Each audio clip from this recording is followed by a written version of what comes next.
5 façons d'appliquer l'huile de sésame selon l'Ayurveda. Je suis Rita de la chaîne Ayurnatur.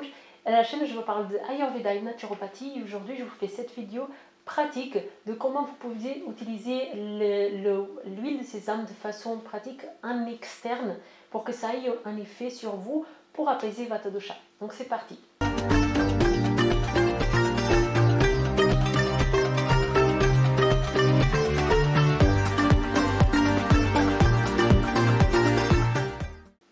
Donc l'application de l'huile de sésame, c'est la façon numéro 1 décrite par les textes d'apaiser le dosha Vata. Donc ce dosha qui nous fait avoir par exemple des insomnies, une fatigue, des ballonnements, des palpitations parfois, une respiration un peu trop rapide, de partir un peu tous les sens. Voilà. Donc ça c'est les conséquences d'un Vata dosha qui est aggravé.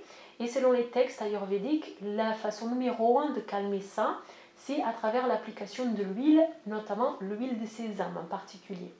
Donc là, je vais vous donner 5 façons de l'utiliser. Donc la première, qui va se doubler en deux, c'est l'application de l'huile, de faire ce qu'on appelle le abhyanga. Abhyanga, ce n'est pas un massage, abhyanga, c'est l'application de l'huile sur le corps. Donc, selon les textes, les meilleurs endroits où vous pouvez appliquer l'huile de sésame pour apaiser le Vata dosha, c'est en priorité la tête, mais aussi les pieds. Donc, je sais qu'appliquer l'huile de sésame sur la tête, c'est pas pratique tous les jours parce qu'on ne lave pas forcément les cheveux tous les jours, mais au moins les jours où vous lavez les cheveux, c'est intéressant de faire un masque ou appliquer un peu d'huile de sésame sur la tête et de le laisser agir pendant 30 minutes, 1 heure. Au moins les jours où vous lavez les cheveux et après vous lavez les cheveux. Ok. Quelle est la quantité? Normalement, 1 cuillère à soupe, ça suffit parce que c'est l'application sur le cuir chevelu. Vous pouvez aussi faire un masque sur les cheveux, ça va avoir un impact sur les cheveux. Mais là, l'idée c'est d'apaiser le Vata dosha, donc l'idée c'est d'appliquer sur le crâne. Ok.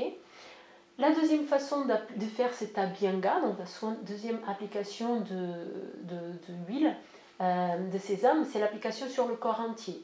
Donc en général, si on le fait du bas vers le haut, on va plutôt stimuler le corps. Si on le fait du haut vers le bas, on va plutôt apaiser le corps.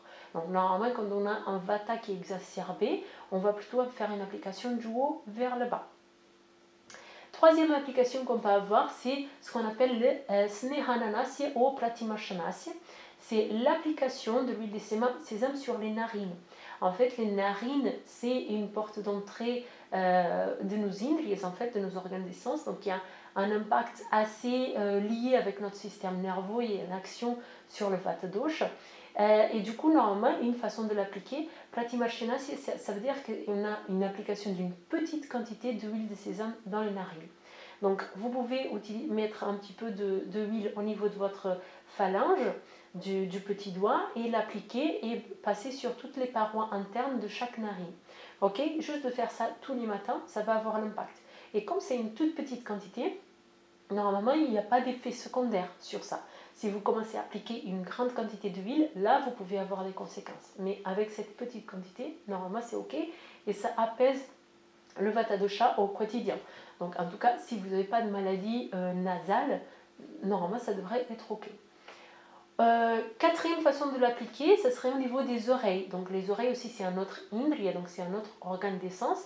Donc l'idéal à ce moment-là, c'est si vous avez le temps, c'est d'à nouveau avec une petite, vous appliquez sur votre phalange et vous huilez toutes les parois de vos oreilles. Ok, c'est pas de mettre de l'huile dans les oreilles internes, etc. Donc c'est juste huiler les parois à ce niveau-là. Et donc l'idéal, ce serait, si vous avez le temps, de prendre 2 petites boules de coton et de le mettre sur les oreilles.